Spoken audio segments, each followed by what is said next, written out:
Hello दोस्तों, आप सबों का द वर्ल्ड ऑफ कंपटीशन में स्वागत है। मैं बबलू कुमार, आपके परिवार का एक सदस्य। दोस्तों, हम लोग आज देखने जा रहे हैं गांधी युग। अगर हम देखें तो इस टॉपिक को गांधी एक लंबा टॉपिक बनता है।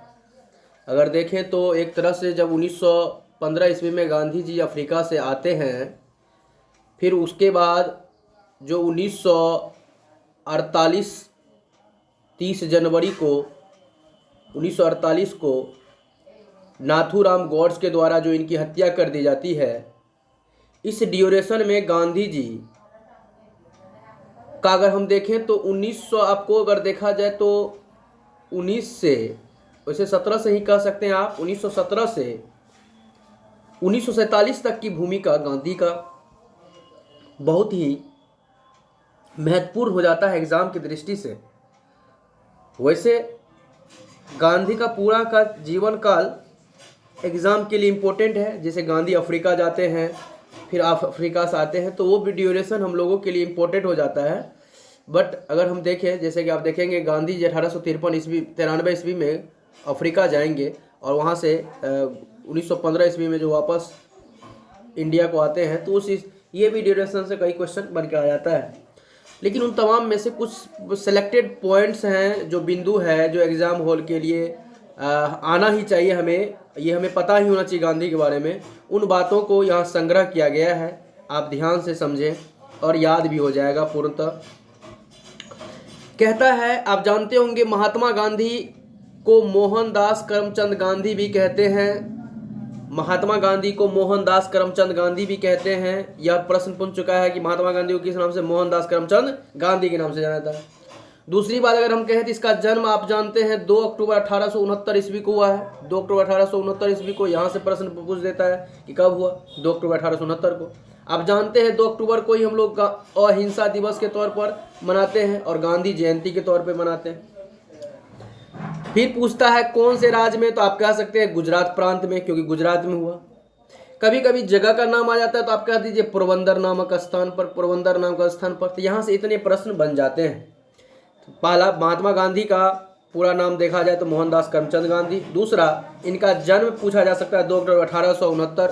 तीसरा, जगह गुजरात और पोरबंदर नामक स्थान पर हुआ है। यहाँ से इतने प्रश्न बनते हैं। अगर हम इनकी माता की बात करें तो माता के नाम पुतलीबाई, इनके माता के नाम पुतलीबाई।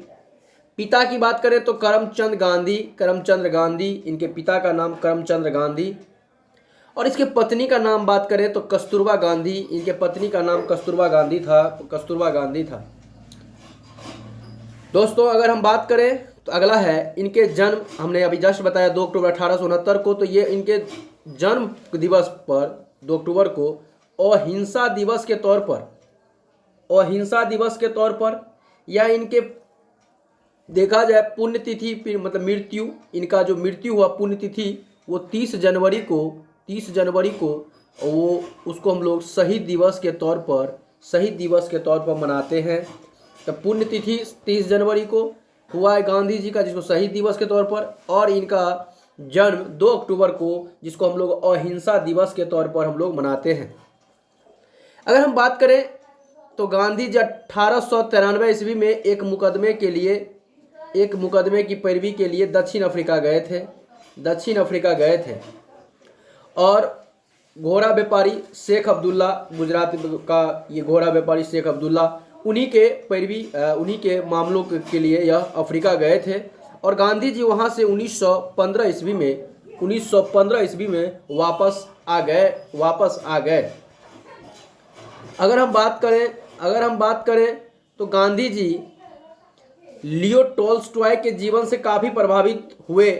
गांधी जी को ये प्रश्न आता है कि गांधी जी किसके जीवन से काफ़ी प्रभावित हुए थे? तो गांधी जी लियो टॉल्स्टॉय के जीवन से काफ़ी प्रभावित हुए थे। गांधी जी लियो टॉल्स्टॉय से काफ़ी प्रभावित हुए थे। और अगर हम बात करें, ये भी प्रश्न आता है कि भाई गांधी के राजनीतिक गुरु का नाम बताओ, तो गोपाल कृष्ण गोखले। गांधी जी के राजनीतिक गुरु का नाम गोपाल कृष्ण गोखले था। गांधी जी 1906 ईस्वी में दक्षिण अफ्रीका में ही सत्याग्रह का पहला प्रयोग किया। अगर जीवन में देखा जाए तो गांधी जी पहला सत्याग्रह 1906 ईस्वी में दक्षिण अफ्रीका में ही इनका प्रयोग किया। गांधी जी पहली बार सत्याग्रह का प्रयोग कब किया? 1906 ईस्वी में। कहाँ पर किया? दक्षिण अफ्रीका में किया। लेकिन अगर पूछा जाए भारत में पहली बार कहाँ किया, तो चंपारण, ये बिहार की चंपारण, बिहार की धरती पर 1917 ईस्वी में। अगला बिंदु हम लोग का है, गांधी जी ने भारत में सत्याग्रह का पहला प्रयोग 1917 ईस्वी में बिहार के चंपारण में किया। भी है, ये तमाम पॉइंट्स भी है, तमाम बिंदु भी है, इसको हम इग्नोर नहीं कर सकते हैं। इन्हें याद करना होगा, याद रखेंगे, इन्हें एक बार समझ लीजिए और एक बार याद कर लीजिए इसे। आप देखेंगे रविन्द्रनाथ टैगोर ने ही गांधी को महात्मा का उपाधि दिया था। गांधी जी को महात्मा, हम लोग महात्मा गांधी कहते हैं ना, तो ये महात्मा कौन कहा गांधी जी को? रविन्द्रनाथ टैगोर ने कहा। गांधी जी को हम लोग महात्मा कहते हैं ना, महात्मा, तो ये महात्मा कौन कहा? रविन्द्रनाथ टैगोर ने कहा। उसी तरह से सुभाष चंद्र बोस का भी नाम आप लोग जानते होंगे। इन्होंने इन्हें राष्ट्रपिता कहा। हम लोग कहते हैं ना राष्ट्रपिता है, महात्मा गांधी को हम लोग राष्ट्रपिता कहते हैं। तो ये कौन कहा? ये सुभाष चंद्र बोस ने कहा। राष्ट्रपिता सुभाष चंद्र बोस ने कहा, महात्मा रविन्द्रनाथ टैगोर ने कहा। गांधी जी ने खिलाफत आंदोलन, ध्यान रखेंगे, जालियांवाला बाग हत्याकांड, रॉलेट एक्ट के विरोध में 1920 ईस्वी में गांधी जी ने असहयोग आंदोलन शुरू किया। असहयोग आंदोलन गांधी जी ने क्यों देखेंगे, एक तो गांधी जी खिलाफत आंदोलन, जालियांवाला बाग हत्याकांड, रॉलेट एक्ट। तो एक्चुअल में देखा जाए तो एक चीज समझिए ध्यान से, जालियांवाला बाग, रॉलेट एक्ट के अगेंस्ट में, ठीक ना, असहयोग आंदोलन शुरू हुआ। ये खिलाफत आंदोलन हमारे मुस्लिम भाई के से जो अंग्रेजों ने वादा किया था, जो हमारे प्रथम विश्व युद्ध में हमारा साथ दीजिए तो हम खलीफा पद की समाप्ति नहीं करेंगे। जो तुर्की का खलीफा पद होता है, तुर्की में खलीफा पद उस समय हुआ करता था, वह पद मुस्लिम भाइयों का एक पवित्र माना जाता है धार्मिक दृष्टि से। तो उस पद की समाप्ति जो है, उस पद की समाप्ति अंग्रेजों ने कर दिया। तो अंग्रेज अपने वादा से बिल्कुल मुकर गए थे। इसी बात का मुस्लिम भाइयों में काफ़ी गुस्सा था और भारत के मुसलमान भाइयों ने क्या किया, इसके अगेंस्ट, इसका खिलाफ करना शुरू किया। इसे हम लोग खिलाफत आंदोलन कहते हैं। इस आंदोलन में गांधी जी ने बढ़ चढ़ के भाग लिया था। गांधी जी इसके अध्यक्ष के तौर पर भी ये किए थे, कंट्रोल कर रहे थे, इनका नेतृत्व कर रहे थे इस आंदोलन का, खिलाफत आंदोलन का। तो आप देखेंगे कि यहाँ पर भी कहीं ना कहीं अंग्रेजों ने हम मुस्लिम भाइयों के साथ धोखा किया। तो जालियांवाला बाग हत्याकांड और रॉलेट एक्ट, इन सभी के अगेंस्ट में असहयोग आंदोलन हम लोगों ने शुरू किया। अगर हम बात करें तो 5 फरवरी 1922 को ये चोरी चोरा कांड के से दुखी होकर, चोरी का घटना होता है ना 5 फरवरी 1922 को चोरी चोरा का घटना होता है। और इससे गांधी जी चोरी चोरा कांड के कारण गांधी जी नाराज होते हैं और फिर क्या करते हैं, असहयोग आंदोलन को बंद कर देते हैं, असहयोग आंदोलन को स्थगित कर देते हैं। आप आगे देखेंगे तो आपको दिखेगा कि भाई जो जालियांवाला बाग कांड के विरोध में गांधी जी ने 1920 ईस्वी में केसर ए हिंद की उपाधि वापस कर दी। ये जो जालियांवाला बाग हत्याकांड हुआ, इसके अगेंस्ट में गांधी जी ने, आप जानते होंगे जालियांवाला बाग क्या हुआ था। तो जब रॉलेट एक्ट आया था, रॉलेट एक्ट जिसे हम लोग क्या कहते हैं, काला कानून कहते हैं। हम लोग क्या कहते हैं, काला कानून। क्यों भाई? क्योंकि ये शक के आधार पर किसी भी व्यक्ति को गिरफ्तार करके जेल में दे देता था। और एक्चुअल में इसे हम लोग बिना वकील, बिना दलील का कानून कहते हैं। क्यों भाई? इसमें कोई पैरवी नहीं, बेल नहीं था। इसी कारण से इसका हम लोग विरोध किए थे। यही तो नहीं, इसी कानून के आधार पर पंजाब के दो नेता डॉक्टर सत्यपाल मलिक और सैफुद्दीन किचलू को गिरफ्तार भी कर लिया गया था।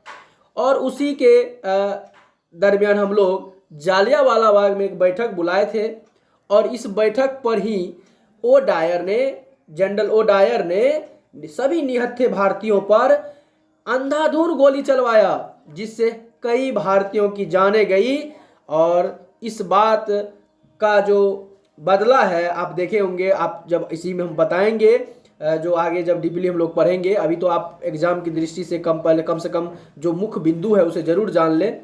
देखेंगे इसी घटना से क्षुब्ध होकर उधम सिंह जाकर ओ डायर को ब्रिटेन में जाकर गोली मार देता है। तो यह भारतीय का जो अंदर में भारतीयों के प्रति प्रेम होता है, यहाँ से स्पष्ट रूप से हम लोगों को दिखता है। एक भारतीय के अंदर में जो भारतीयों के लिए प्रेम है, जो आपसी भाईचारा है, वो आप उधम सिंह से देख सकते हैं। कहता है कि गांधी जी ने 1919 ईस्वी में यंग इंडिया नवजीवन, ये 1933 में हरिजन का प्रकाशन जो है गांधी जी किया। और 1924 ईस्वी में याद रखेंगे, 1924 ईस्वी एक ऐसा अधिवेशन है कांग्रेस का जो बेलगांव का अधिवेशन है। बेलगांव पड़ता कहाँ है भाई? कर्नाटक में पड़ता है। गांधी जी अध्यक्षता किए थे। गांधी जी एक ही अधिवेशन में अध्यक्षता की, वो कौन सा अधिवेशन है भाई? 1924 का। कहाँ पर हुआ था? बेलगांव में। बेलगांव पड़ता कहाँ है? कर्नाटक में पड़ता है। गांधी जी 12 मार्च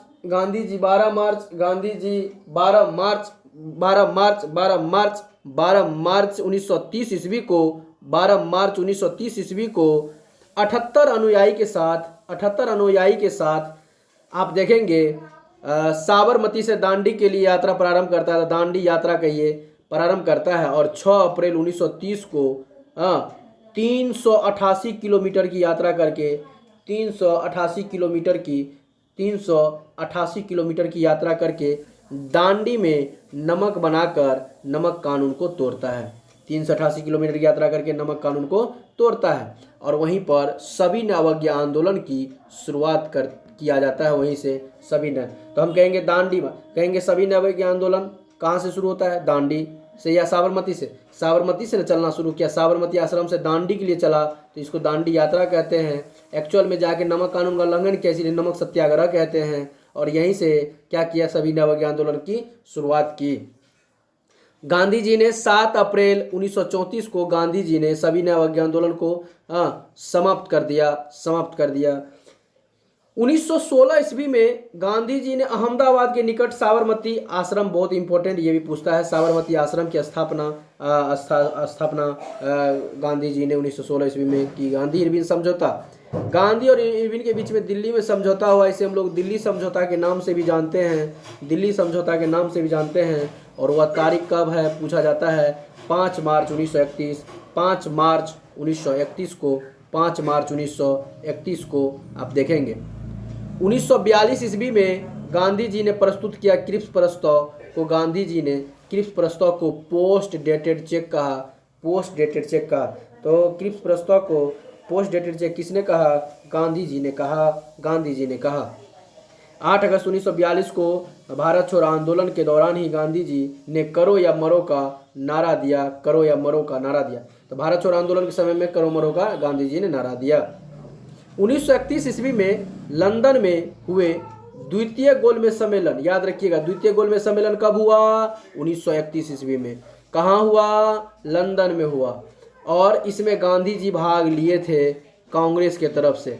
तो याद रखिए कांग्रेस ने किस गोलमेज सम्मेलन में भाग लिया? दूसरा गोलमेज सम्मेलन में। गांधी जी किस गोलमेज सम्मेलन में भाग लिए? दूसरा गोलमेज सम्मेलन में। कहाँ गए थे भाग लेने? लंदन, क्योंकि तीनों का तीनों गोलमेज 1930 में पहला गोलमेज होता है, 1931 में दूसरा होता है, 1932 में तीसरा होता है।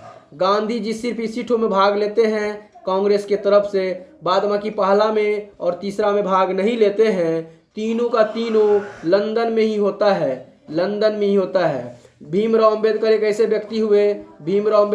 व्यक्ति हुए जो तीनों गोलमेज सम्मेलन में भाग